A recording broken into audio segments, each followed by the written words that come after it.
আসুন, যেহেতু আমরা বলি যে আমরা আমাদের সকল ক্ষমতার উৎস জনগণ, যদি সত্যি আমরা এটা বিশ্বাস করে থাকি, তাহলে আমাদেরকে সেভাবেই আজকে থেকে চলতে হবে।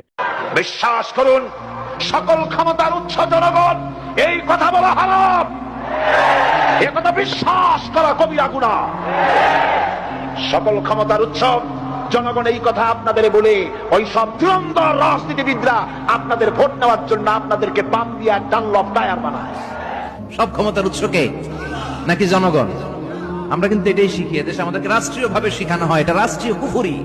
সকল ক্ষমতার উৎস জনগণ নয়, সকল ক্ষমতার উৎসকে, উনি ক্ষমতার উৎস, তিনি ক্ষমতাশীল, মহা ক্ষমতাধর। সারা দেশে যারা এই বিশ্বাসে আছেন ক্ষমতার উৎস জনগণ, আপনার নামাজ, রোজা, হজ, দান, সাদগা সব মাঠে মারা যাচ্ছে। যারা বিশ্বাস করেন ক্ষমতার উৎস জনগণ, তারা এই বিশ্বাস থেকে বেরিয়ে আসেন, নয়তো আপনি মুশরিক হয়ে মারা যাচ্ছে।